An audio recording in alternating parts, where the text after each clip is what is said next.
Good afternoon. Well, I'm just wondering what I'm gonna do. And sometimes I have a little urge for one particular thing or another. But the thing that I really like to do is get something out of me. Whether it be some idea or trying to solidify something, because when we teach, it does something, gives us the solidification of what we were trying to learn ourselves.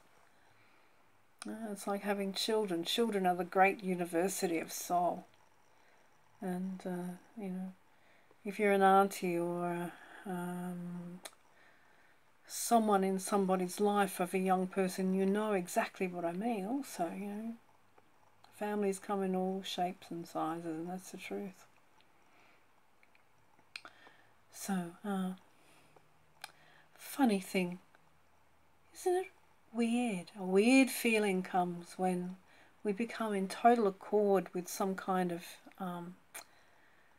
match up within ourselves. When we're just drifting off to sleep and there's that total fulfillment of energy and the conscious mind, the critical factor, the critical mind, the conscious mind is set aside. And we go into that total dream state and we can still feel and hear and see the movies that play in our mind. Our unconscious is creating these films.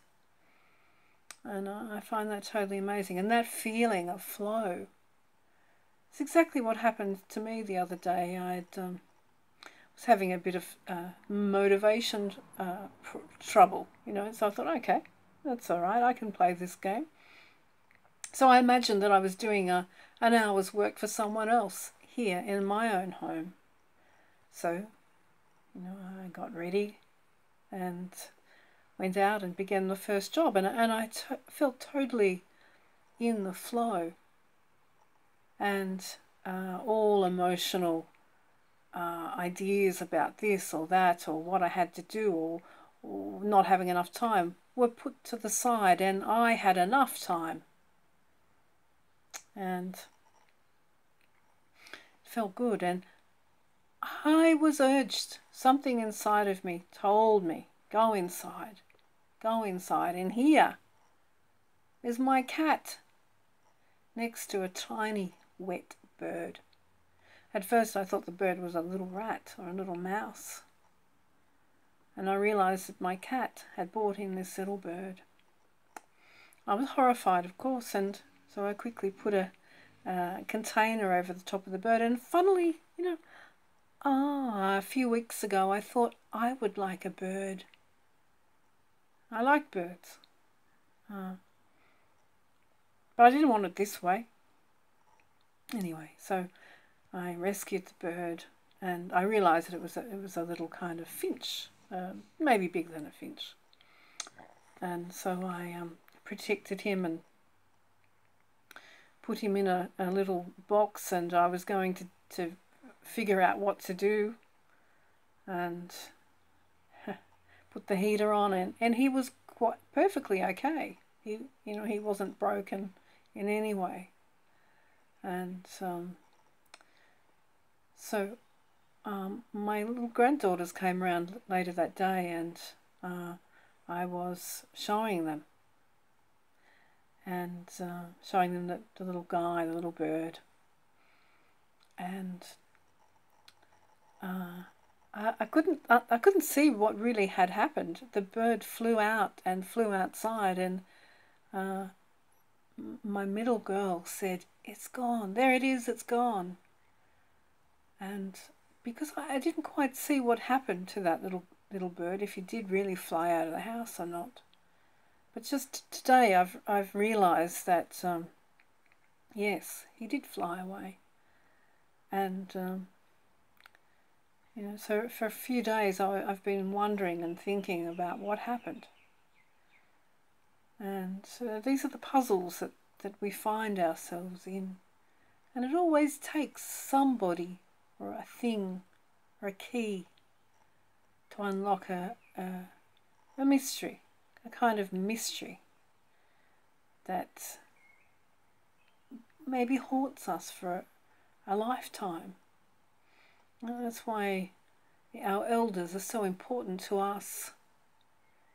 To have someone who has enough time just to sit calmly.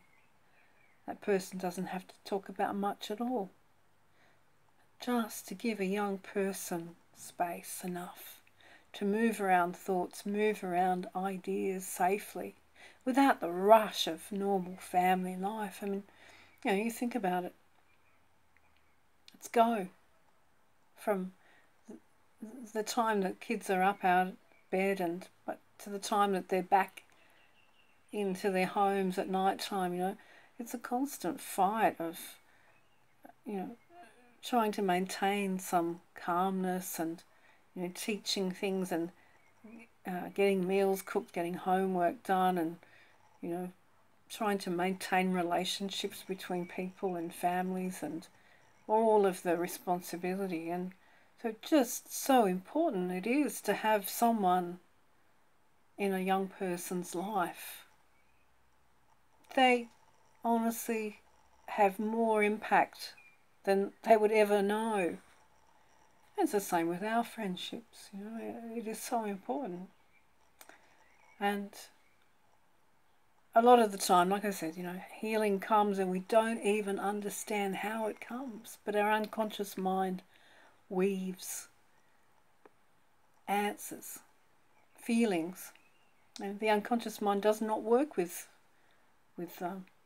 our audible thoughts. It works with feelings, deep down feelings. But it always takes a prompt. And mostly the healing comes with a caring gesture. Someone who cares enough to be calm, just to sit. And I'm rambling on. I hope you have a nice evening and a nice weekend. Cheerio, and catch you on the flip side. Bye-bye.